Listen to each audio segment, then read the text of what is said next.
Please don't forget subscribe to the channel and hit the bell to get notified of new daily videos. I used to think my small town, Oakhaven, was charming. Known for its artisan shops and quiet forest trails, it felt like a retreat from the world. My best friend, Mabel, and I spent our summers exploring every hidden gem, every quirky antique store. But Oakhaven also had its shadows, its whispered tales of the Carver. They said an old recluse, decades ago, vanished after dedicating his life to crafting disturbingly lifelike wooden figures. Figures so real, some claimed they held a piece of his soul. Others, more sinisterly, whispered that he didn't just carve them, he made them from something more. That breaking one meant inviting his twisted attention. I always dismissed it as local folklore, a quaint eccentricity, until last spring. Mabel and I were exploring the old, abandoned workshop that everyone believed belonged to the legendary Carver. It was a local rite of passage, a dare. The place was a mausoleum of dust and forgotten tools, but it housed dozens of the Carver's infamous creations.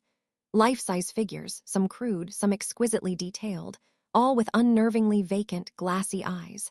We were laughing, half scared, pushing each other to touch the dust-covered faces. That's when I tripped. My elbow slammed into a figure, a childlike effigy with braided hair. It toppled with a sickening crack, splitting down its wooden face. For a split second, I didn't hear wood breaking. I heard a sound, faint but chilling, like a strangled gasp, a whimper escaping splintered timber. Mabel's hand flew to her mouth, her eyes wide. We didn't need to speak. We bolted. The week after, things felt off. Every shadow seemed deeper, every creak in my old house sounded deliberate. I kept feeling watched. Then one Tuesday morning, I found something on my porch. Not a package, not a note. A small, crudely carved wooden doll, barely 6 inches tall. It was unmistakably me.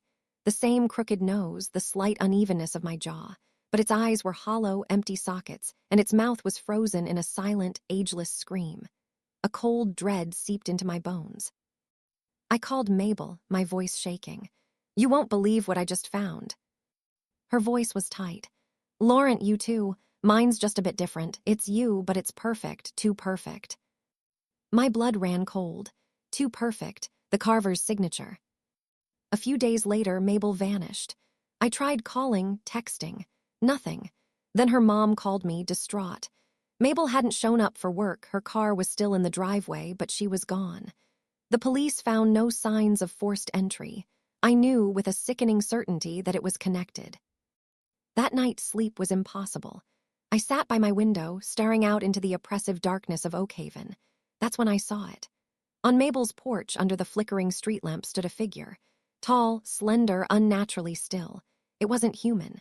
Its head seemed disproportionate, a smooth, featureless wooden sphere. It stood for a long moment, then slowly, deliberately, placed something on Mabel's doorstep before melting back into the shadows. I raced over, my heart hammering against my ribs. On her porch, nestled beside a potted fern, was a life-sized wooden effigy. It was Mabel. Every curve, every strand of her hair, every freckle was rendered in exquisite, terrifying detail. Her eyes, carved with such precision, looked out at me with an expression of profound, wooden agony. And clutched in its carved hand was the small, crude effigy of me that I'd found on my porch. Something snapped. I didn't call the police. I knew they wouldn't understand. I grabbed a heavy wrench from my garage, a desperate, futile weapon. I knew where I had to go. The old Carver's workshop. The door, surprisingly, was unlocked. The air inside was thick with the scent of old wood, dust, and something else, a faint metallic tang. Moonlight filtered through grime-covered windows, illuminating a horrifying tableau. The workshop wasn't empty. It was a silent congregation.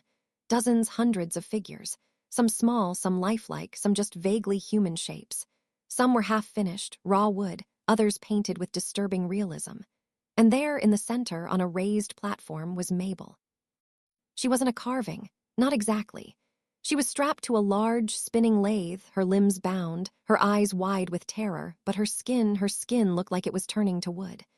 Patches of her arms and face were smooth, rigid like polished oak.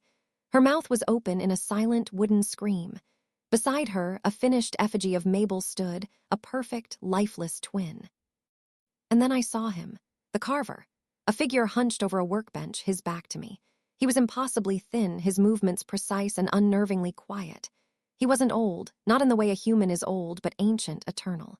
He wore a heavy hooded cloak that obscured his face, but his hands were pale, gnarled, ceaselessly carving a tiny piece of wood with a delicate knife. As I watched, a small, new, crude figure began to take shape under his deft fingers. It was me. "Mabel!" I screamed, my voice cracking. The carver paused, his shoulders hunching slightly. He didn't turn. Slowly, he placed the half-finished carving of me on the workbench. Then, with a fluid, terrifying motion, he reached for a longer, wicked-looking carving tool. I lunged, swinging the wrench with all my might at the figure of Mabel on the lathe. I had to break the spell, break something. The wrench connected with the wooden base, sending splinters flying, but it wasn't enough. The carver moved then, not fast, but with an eerie, gliding speed. He was on me before I could react, his gnarled hands gripping my wrist. His grip was cold, like dead wood, and impossibly strong. I struggled, dropping the wrench, but he held me firm. I looked at his face, finally seeing it. There was no face, just a smooth, polished wooden mask, perfectly featureless, yet I felt an ancient, hungry gaze boring into my soul. I screamed, thrashing, and kicked out, catching him in what I assumed was his midsection. He stumbled back, the wooden mask tilting. It was enough. I tore myself free and scrambled to Mabel, fumbling with her restraints. She was semi-conscious, mumbling, her eyes glazed. Her skin was still changing. The carver rose again, his wooden mask now directly facing us. He raised his hand, and I saw a new carving tool, thin and sharp as a scalpel, held delicately between his fingers. He was coming for us. Just then, a distant wail of sirens pierced the night. Mabel's mother must have called them again, escalated it. The carver froze.